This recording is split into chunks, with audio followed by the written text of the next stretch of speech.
नमस्कार, स्वागत है आप सभी का दूरदर्शन समाचार पर लेकर हाजिर हूं मैं खबरों का सिलसिला। मैं कृतिका। बुलेटिन की करेंगे शुरुआत और सबसे पहले एक नजर डालेंगे सुबह की सुर्खियों पर।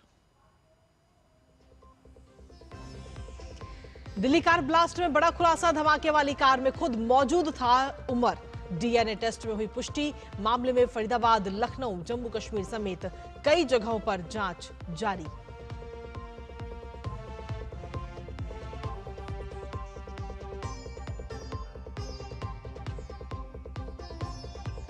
अमेरिका ने बताया दिल्ली धमाके को आतंकवादी हमला, भारत की जांच एजेंसी की सराहना की।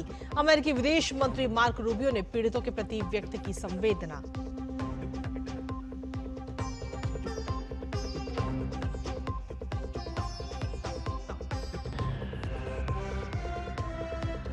केंद्रीय कैबिनेट ने निर्यातकों के लिए ऋण गारंटी योजना को दी मंजूरी। पीएम मोदी ने बताया आत्मनिर्भर भारत के सपने को साकार करने की दिशा में बड़ा कदम।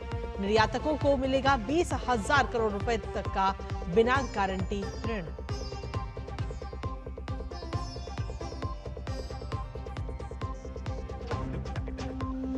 प्रोजेक्ट चीता के तहत बोत्सवाना से भारत लाए जाएंगे 8 चीते। दोनों देशों के बीच समझौता।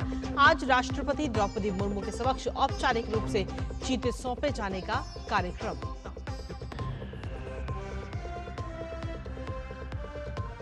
और अंतर्राष्ट्रीय खबरों में अमेरिका में 43 दिन बाद शटडाउन खत्म होने से लोगों को मिली राहत। अमेरिकी संसद से पास फंडिंग बिल पर अमेरिकी राष्ट्रपति डोनाल्ड ट्रंप ने किए हस्ताक्षर।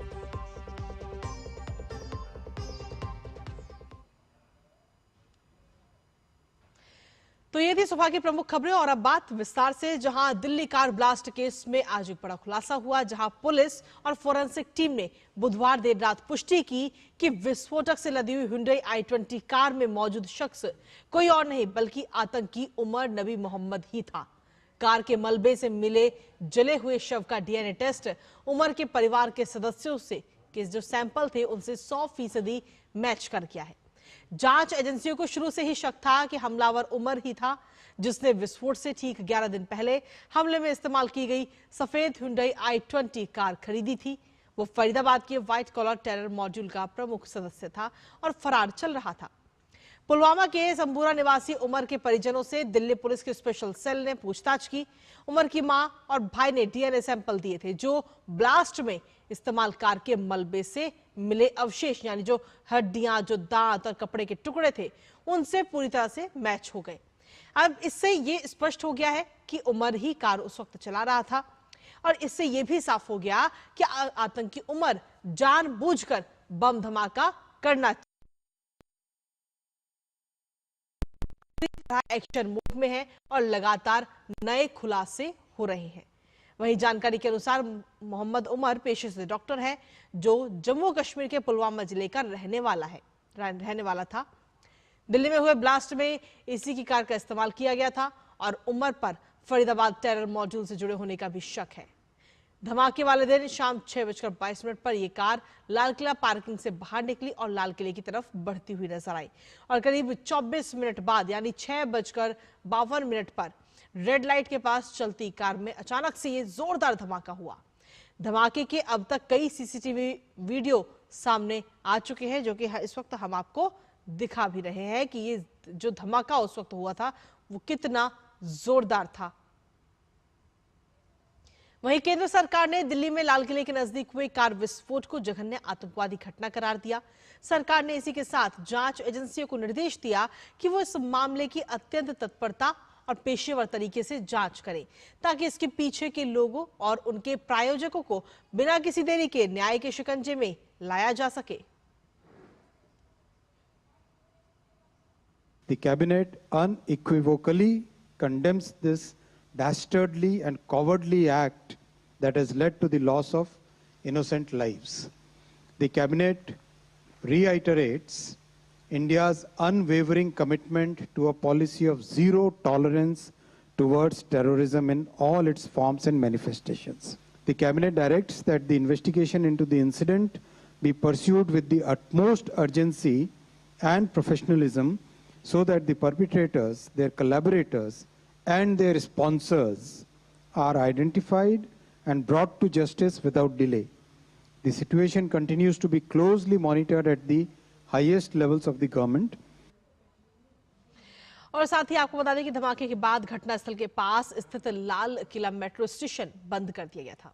आज सुबह ताजा जानकारी साझा करते हुए दिल्ली मेट्रो ने बताया कि यह मेट्रो स्टेशन फिलहाल अभी आगामी आदेश तक बंद ही रहेगा। दरअसल जांच एजेंसियां यहां सोमवार को हुए बम धमाके के बाद से डेरा डाले हुए हैं और धमाके की बारीकी से जांच कर रहे हैं, तो वहीं अन्य सभी स्टेशनों में सामान्य रूप से संचालन जारी रहेगा।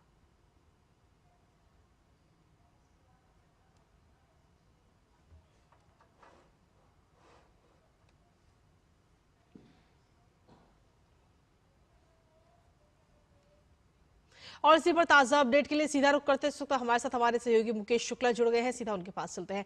मुकेश, लाल किला मेट्रो स्टेशन को लेकर ताजा अपडेट ये मिल रहा है कि आगामी जो आदेश तक उसे फिलहाल बंद कर दिया गया है सुरक्षा की दृष्टि से, क्योंकि जो जांच एजेंसियां हैं वो लगातार वहां पर डेरा डाले हुए हैं और जांच लगातार जारी है। क्या कुछ अपडेट्स हैं आपके पास मुकेश? बिल्कुल कृतिका, क्योंकि मेरे पीछे आप देख सकते हैं ये 1 नंबर गेट का मेट्रो स्टेशन जहाँ पर ये व्हाइट कलर का टेंट है, यहीं पर धमाका हुआ था। और साथ में जो धमाके के बाद ये गाड़ियां हैं यहाँ पर जिनको अभी भी डिटेन किया हुआ है और इसकी भी कल एनआईए ने जांच करी थी। जो बाइक्स और जो गाड़ियां यहाँ पर जो कि पार्किंग में है सभी को सीज कर लिया गया था। तो अब अभी क्योंकि यहाँ पर अभी बाजार जो है पूरी तरह से खुला नहीं है तो इनको बंद करके रखा गया है। और जो हमने सीसीटीवी फुटेज दिखाया था वो इसी रेड लाइट का फुटेज था जो विजुअल्स निकल करके आए थे जो धमाके के थे। यानी यहाँ पर जो सुबह से हमने देखी कुछ और बॉडी पार्ट्स जो हैं वो मिले आसपास में। अभी एफएसएल ने उसको उठा करके जांच के लिए लेकर के गए। डीएनए में साफ हो गया है कि उमर ही इस गाड़ी को चला रहा था, उसका डीएनए मैच हो चुका है। साथ ही साथ उसकी जो मूवमेंट है इस इलाके के आसपास वो दर्ज की गई है। एक मस्जिद में जाता हुआ उसको देखा गया है, उसका सीसीटीवी फुटेज निकल करके सामने आया। साथ ही साथ 3:15 के आसपास वो पार्किंग में गाड़ी लगाता है और उसके कुछ घंटे बाद जब वो पार्किंग से निकलता है। ये तमाम एक्टिविटीज जो है वो दर्ज की गई है दिल्ली पुलिस के द्वारा। और भी जगह से वो लगातार जो है मूवमेंट जो उसकी वो कैप्चर की गई है और ये कंफर्म किया गया है कि वाकई में ये उमर ही गाड़ी चला रहा था। और जिस आनन फानन में वो ये गाड़ी इसी रोड से लेकर के जाता है कृतिका, और आगे रेड लाइट से फिर यू टर्न लेकर के आता है और फिर उसके बाद ये ब्लास्ट होता है।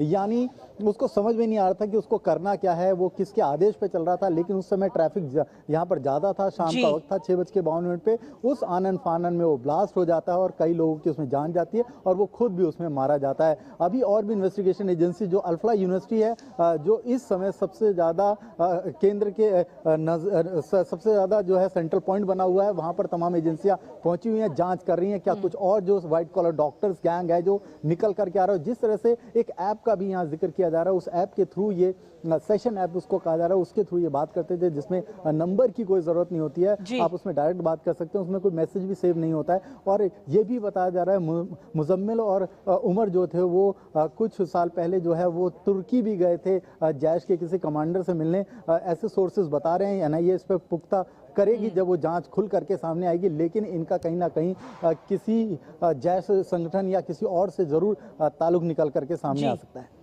इसके साथ ही मुकेश, क्योंकि आप इस वक्त खुद वहां पर मौजूद है जहां पर ये पूरी घटना घटी, उसके बाद में क्योंकि ये इलाका जो है चांदनी चौक, लाल किला, ये ऐसा इलाका है कि यहाँ पर हर टाइम लोग काफी ज्यादा संख्या में रहते हैं, शॉपिंग चलती है और फिर अभी शादियों का सीजन भी है। तो ऐसे में क्या मार्केट अभी खुले हुए हैं या बंद है, इसको लेकर क्या कुछ अपडेट है आपके पास में, जिससे कि जो व्यूअर इस वक्त हमें देख रहे हैं उनके पास ये जानकारी पहुंच सके? बिल्कुल कृतिका, जो इस रोड के सामने का मार्केट है या भागीरथ पैलेस कह लें वो थोड़ा बहुत खुला हुआ है। लाजपत राय मार्केट जो पूरी तरह से बंद है, लेकिन पीछे से बाजार को खोल दिया गया है क्योंकि आपने सही बताया कि फेस्टिवल है, शादी है लोगों की, तो इस किसी भी तरह की कोई दिक्कत ना हो तो आप दूसरे रास्ते से सदर होते हुए वहां पर जा सकते हैं या पुरानी दिल्ली के पीछे के रास्ते होते हुए वहां जा सकते हैं। बट इस रास्ते के आसपास के जो रेडियस में जो फ्रंट लाइन मार्केट्स हैं उनको अभी फिलहाल के लिए बंद किया हुआ है क्योंकि आज जैसे मैंने बताया कि तीसरे दिन भी बॉडी पार्ट्स जो थे धमाके के बाद इतने ज़्यादा प्रभावित थे कि वो अब 300-400 मीटर की दूरी पर तीसरे चौथे दिन भी मिल रहे हैं। तो ऐसे में किसी भी तरह की कोई चूक ना हो, कोई भी सबूत से छेड़छाड़ ना हो। आज एफएसएल की टीम आई, दिल्ली पुलिस की टीम आई, उस पार्ट को उन्होंने अपने कब्जे में लिया। जांच करने की कोशिश करेगी कि क्या ये पार्ट जो है वो सस्पेक्टेड उमर का ही हो सकता है या किसी और का था। ऐसे में जो एहतियात के तौर पे ये फ्रंट की जो मार्केट है ये बंद है, लेकिन पीछे की मार्केट जो है वो खुली हुई है। वहाँ से लोग आ रहे हैं और वहाँ पर अपना सामान खरीद रहे हैं। वहाँ भी जो चेकिंग है वो बहुत ज़्यादा बढ़ा दी गई है। हर किसी को प्रॉपर चेक किया जा रहा है। और जैसे दिल्ली एनसीआर के आसपास के इलाकों में दिल्ली पुलिस और जो अदर स्टेट पुलिस है उन्होंने बैरिकेडिंग की हुई है। हर जाने आने की मूवमेंट जो है वो दर्ज की जा रही है। हर गाड़ी पर नज़र रखी जा रही है कि इस तरह का कोई भी जो सस्पेक्टेड गाड़ी, जैसे कल इको स्पोर्ट्स को ढूंढने के लिए कवायद शुरू हुई और उसके बाद हरियाणा पुलिस ने उसको अपनी गिरफ्त में लिया। क्या और ऐसी कोई गाड़ियाँ थी इनके निशाने पर? ऐसा बताया जा रहा है कि ये जो धमाका करना चाह रहे थे इनमें ये पुरानी गाड़ियों का इस्तेमाल करने की कोशिश कर रहे थे। तो क्या और कोई गाड़ी इन्होंने परचेज करी थी? ऐसा और भी डीलर से बात करके पता लगाने की कोशिश की जा रही है। इसीलिए मैंने कहा अल्फला यूनिवर्सिटी जो है अभी वो सभी एजेंसीज के निशाने पर है कि क्या वहां पर और भी कोई लोग हैं जो इन गाड़ियों को छुपा रखे हैं या कहीं और उनको भेजने की कोशिश की जा रही है। क्योंकि जैसे ही एक्सपोज हुए इनके पूरे के पूरे इस प्लान की जो पूरी की पूरी रूपरेखा थी वो खुल करके सामने आ गई और उसके बाद ये ब्लास्ट हुआ। तो ऐसे में आगे की और कोई गतिविधि ना हो, इसकी धरपकड़ पूरे देश में चल रही है। बिल्कुल। और इसको लेकर अगर हम देखें तो जम्मू में की अगर हम बात करते हैं तो 200 से ज्यादा जगहों पर छापेमारी की गई। लखनऊ से भी गिरफ्तारियां की गई, क्योंकि जो शाहीन है जिसको पहले ही गिरफ्तार किया जा चुका है, जो कि कहीं ना कहीं जो लड़कियां हैं उनका ब्रेन वॉश करने का काम कर रही थी, उसके भाई को गिरफ्तार किया गया। यानी कि कुल मिलाकर अगर हम देखें तो गिरफ्तारियों का जो सिलसिला है वो इस वक्त पूरी तरह से जारी है। आखिर और आगे कितनी गिरफ्तारियां हो सकती हैं और ये जो जांच चल रही है वो कहां तक पहुंची और किस तरीके से कड़ी से कड़ी को इस समय जोड़ा जा रहा है जांच एजेंसियों की तरफ से। मुकेश। बिल्कुल, श्रीनगर से जैसे ही इरफान को पकड़ा गया उसके बाद आप देखिए मुजम्मिल आता है, आदिल आता है, आदिल के बाद उमर आता है, फिर शाहीन शाहिदा आती हैं और उससे जो जांच की जा रही है काफ़ी गिरफ्तारियां हो रही हैं। महाराष्ट्र एटीएस ने भी एक गिरफ्तारी करी। फिर उसके बाद आप देखिए कि डॉक्टर मलिक नाम का एक व्यक्ति और पकड़ा गया श्रीनगर से और 225 से ज़्यादा ठिकानों पर जो भी प्रतिबंधित संगठन थे वहाँ पर छापेमारी की गई है। आने वाले दिनों में जिस तरह से मैंने बोला अल्फला यूनिवर्सिटी से और भी ज़्यादा तार हैं। इनके रूम से एक और इम्पॉर्टेंट चीज़ है कि डायरी एक मिली है जिसमें जिक्र है 8 से 12 तारीख का नवंबर का, कि उस डायरी में इस बात का जिक्र भी बताया जा रहा है और 25 से 30 लोगों के उसमें कॉन्टैक्ट नंबर हैं, लोकल नंबर भी हैं और साथ ही साथ श्रीनगर से जुड़े कुछ लोगों के नंबर है। तो उनको भी जांच करने की कोशिश की जा रही है, क्या ये लोग इस पूरी एक्टिविटी में शामिल थे, इनका भी कोई कनेक्शन था। तो अभी और गिरफ्तारियां निश्चित तौर पर आपको देखने को मिलेगी, लेकिन साफ तौर पर जो बौखलाहट है वो इनके जो भी आका हैं उनको ये मैसेज जा चुका है कि वो अब गिरफ्त से बहुत दूर नहीं है। उनको भी सबक सिखाया जाएगा और ब्रॉड टू जस्टिस के अंदर ले करके आ जाएगा, पीड़ितों को न्याय दिलाया जाएगा। इसके साथ ही अगर हम देखें तो जो फरीदाबाद की एक यूनिवर्सिटी का नाम भी इस पूरे मामले में सामने आ रहा है, अल-फलाह यूनिवर्सिटी, कि ये डॉक्टर वहां से संपर्क में थे और वहां पर किस तरीके से जांच हो रही है और कितने लोगों से पूछताछ हुई है वहां पे। क्योंकि वहां हमें ये जानकारी मिली है कि यूपी एटीएस की टीम वहां पर पहुंचती है, दिल्ली पुलिस वहां पहुंचती है, फरीदाबाद की जो स्पेशल सेल है वो भी वहां पहुंची हुई है और साथ ही जम्मू पुलिस भी वहां पर पहुंची है। बिल्कुल, वहाँ गुजरात पुलिस भी पहुंची हुई थी और उन्होंने भी वहाँ पर जो है वो जांच पड़ताल की है, क्योंकि सबसे पहले गुजरात को ही इस पूरे प्रकरण की जानकारी लगी। उन्होंने 2 गिरफ्तारी करी, फिर जम्मू कश्मीर को बताया, जम्मू कश्मीर ने शाहीना की और मुजम्मिल की यहाँ से गिरफ्तारी करी। उनकी निशानदेही पर उमर का नाम आया, यानी अल्फला यूनिवर्सिटी से और भी कई नाम आ सकते हैं। तमाम एजेंसियाँ वहाँ पर पहुँची हुई हैं, NIA भी पहुँची हुई है। और ऐसे में ये जो साउथ कश्मीर के जो बच्चे हैं वहाँ पर ज़्यादातर मेडिकल की पढ़ाई करने के लिए आते हैं, तो क्या इनका भी ब्रेन वॉश शाहिदा की जिम्मेदारी थी कि वो करे और लेडी मेंबर्स को टीम में अपने शामिल करे और इस एक्सप्लोजिव में उनको इस्तेमाल में लेकर के आए। लेकिन जो बड़ा जखीरा पकड़ा गया कृतिका, कहीं ना कहीं चौंकाने वाला था और जो टाइमर था जिसका इस्तेमाल होना था, इन सब का एक तरह से भांडा फोड़ हो गया सिलसिलेवार तरीके से। लेकिन क्या इनके एजेंट्स ने और इनके स्लीपिंग सेल्स जो हैं उन्होंने कहीं और भी कुछ छुपा के तो नहीं रखा हुआ है? इसकी जांच करनी जरूरी है। और जैसे इको स्पोर्ट्स को कल आनंद फानंद में ढूंढ के निकाला, क्या कुछ और गाड़ियां या बाइक इस पूरे प्रकरण में इस्तेमाल तो नहीं होने वाली थी, या खरीदी गई तो वो कहाँ रखी गई हैं? चलिए, बहुत बहुत शुक्रिया मुकेश, तमाम जानकारी और अपडेट्स हमारे साथ साझा करने के लिए इस महत्वपूर्ण खबर से जुड़े हुए। आगे भी आपसे अपडेट्स हम लेते रहेंगे, लेकिन इसी के साथ खबरों में आगे भी बढ़ लेते हैं, जहां दिल्ली में हुए इस धमाके के तार लखनऊ से भी जुड़ते हुए इस समय नजर आ रहे हैं, क्योंकि लखनऊ की रहने वाली शाहीन सईद की गिरफ्तारी के बाद अब उसके भाई परवेज अंसारी को भी हिरासत में ले लिया गया है और उससे पूछताछ की जा रही है।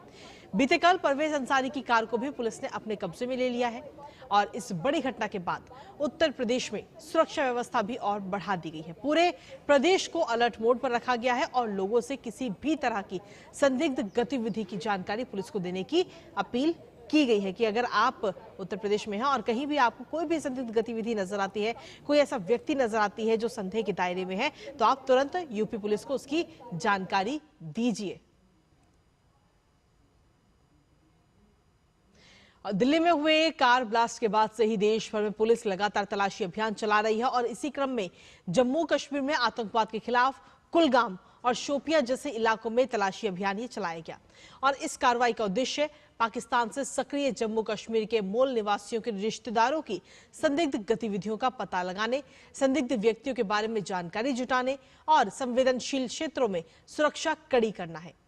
कुलगाम में प्रतिबंधित संगठन जमात-ए-इस्लामी के खिलाफ भी एक्शन हुआ और इस बड़ी कार्रवाई में कुलगाम पुलिस ने जिले भर में 200 से ज्यादा जेईआई के ठिकानों पर छापे मारे। वहीं पुलिस ने शोपियां जिले में जमात-ए-इस्लामी के सदस्यों और ओवरग्राउंड वर्कर्स समेत संदिग्ध राष्ट्र विरोधी तत्वों को भी अपना निशाना बनाकर व्यापक तलाशी अभियान शुरू किया है। पुलिस ने कहा कि इस अभियान का उद्देश्य क्षेत्र में विध्वंसक गतिविधियों पर अंकुश लगाना है।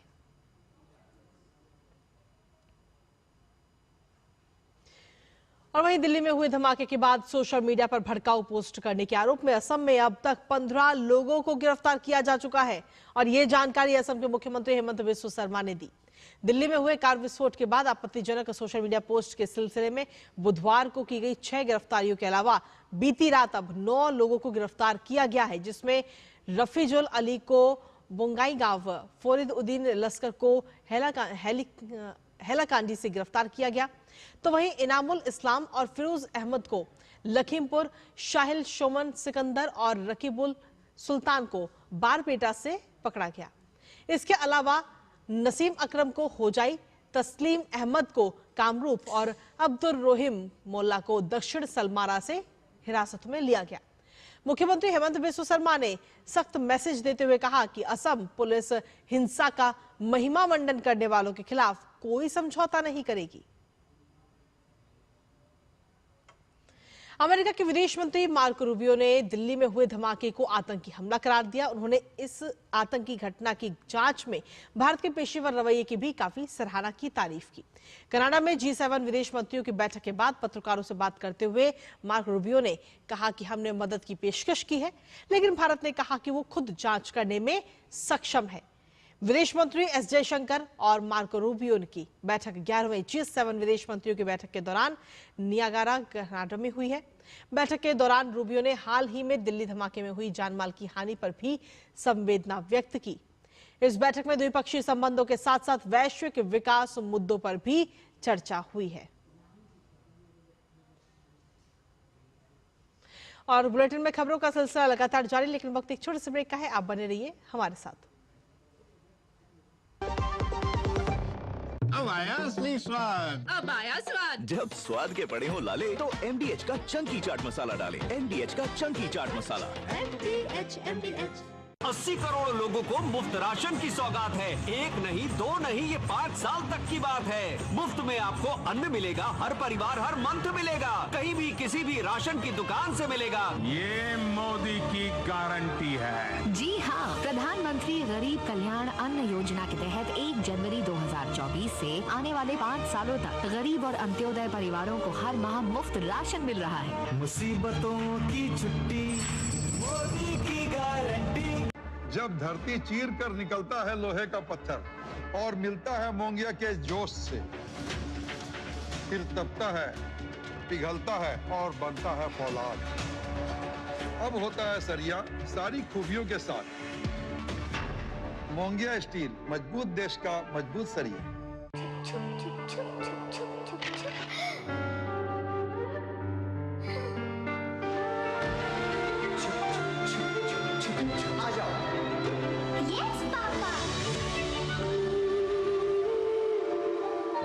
किसी के लिए नहीं रुकती।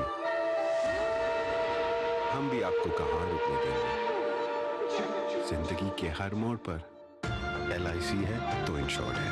LIC, हर पल आपके साथ। और ब्रेक के बाद एक बार फिर से स्वागत आप सभी का। खबरों में आगे बढ़ेंगे, जहां केंद्रीय मंत्रिमंडल ने 25,060 करोड़ रुपए के परिव्यय के साथ भारत के निर्यात इकोसिस्टम को सुदृढ़ करने के लिए निर्यात संवर्धन मिशन यानी EPM को मंजूरी दे दी है।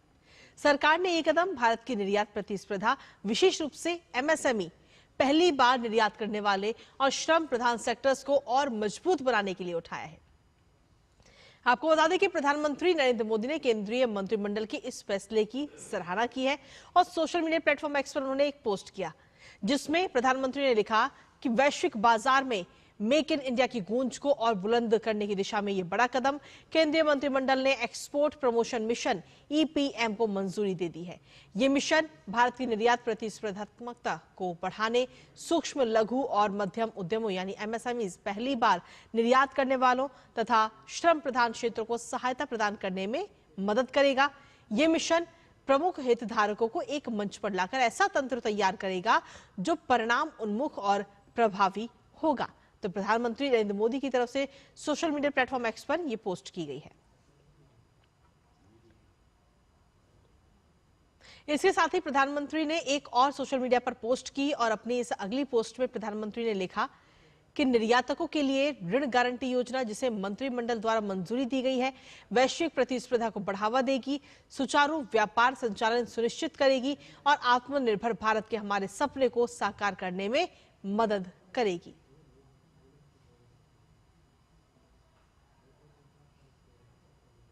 साथ ही प्रधानमंत्री नरेंद्र मोदी ने एक अन्य पोस्ट में हरित ऊर्जा के लिए महत्वपूर्ण ग्रेफाइट, सीजियम, रूबिडियम और जिरकोनियम खनिजों की रॉयल्टी दरों की युक्ति संगत बनाने के लिए भी मंजूरी पर लिखा। कैबिनेट के इस फैसले से स्थिरता और आत्मनिर्भरता को बढ़ावा मिलेगा। ये पोस्ट उन्होंने की, जिसके बाद उन्होंने लिखा कि इससे आपूर्ति श्रृंखलाएं मजबूत होंगी और रोजगार के अवसर भी पैदा होंगे।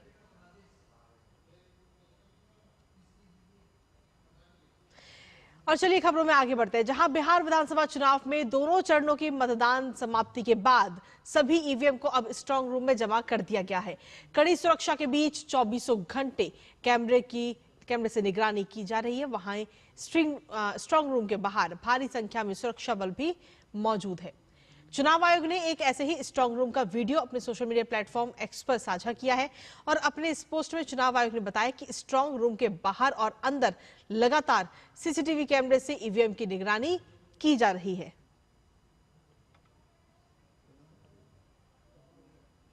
बिहार विधानसभा चुनाव के नतीजों से पहले जनता दल यूनाइटेड ने पार्टी कार्यालय के बाहर एक पोस्टर लगाया गया, जिसे लेकर काफी चर्चाएं हो रही हैं। इस पोस्टर में बिहार के मुख्यमंत्री नीतीश कुमार की फोटो है, जिस पर लिखा है, टाइगर अभी जिंदा है। दरअसल चुनाव के नतीजे से पहले पार्टी ने सत्ता में वापसी का पूर्ण विश्वास दिखाते हुए जीत निश्चित होने का ये संकेत दिया है इस पोस्टर के जरिए।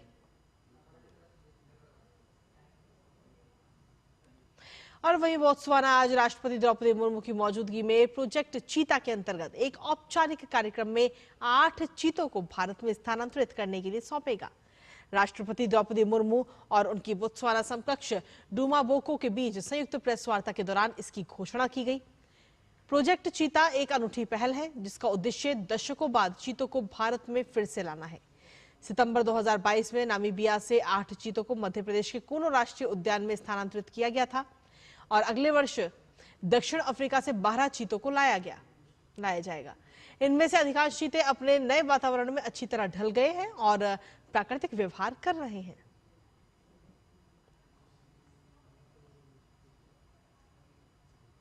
और अब बात अंतर्राष्ट्रीय जगत से जुड़ी महत्वपूर्ण खबर की, जहां अमेरिका में 43 दिन से जारी सरकारी शटडाउन अब खत्म हो चुका है। व्हाइट हाउस की ओर से साझा जानकारी के मुताबिक अमेरिकी राष्ट्रपति डोनाल्ड ट्रंप ने फंडिंग बिल पर साइन कर दिए हैं। साथ ही आपको बता दें कि अमेरिकी प्रतिनिधि सभा ने फंडिंग बिल को 222-209 के मतों से मंजूरी दे दी है। इसके साथ ही अमेरिकी इतिहास का सबसे लंबा सरकारी शटडाउन भी खत्म हो गया। राष्ट्रपति ट्रंप के बिल पर हस्ताक्षर करने के साथ ही अमेरिकी सरकार औपचारिक रूप से दोबारा खुल जाएगी और इसके बाद अधिकांश संघीय सेवाएं फिर से चालू हो जाएंगी। इससे लाखों कर्मचारियों को बकाया वेतन भी मिलेगा और कई जरूरी सेवाओं में आई बाधा भी अब दूर होगी। हालांकि शटडाउन से हवाई यात्रा, फूड एंड अन्य कई सेवाओं पर गहरा असर पड़ा है और इससे जुड़े विवाद पूरी तरह खत्म नहीं हुए हैं। इस बिल में सरकार को 30 जनवरी 2026 तक फंडिंग देने का प्रावधान है। हालांकि हेल्थ केयर सब्सिडी और दूसरे बड़े मुद्दों पर पार्टियों के बीच सहमति अभी भी पूर्ण नहीं है, लेकिन ये समझौता शटडाउन खत्म करने की दिशा में एक महत्वपूर्ण कदम के तौर पर भी देखा जा रहा है।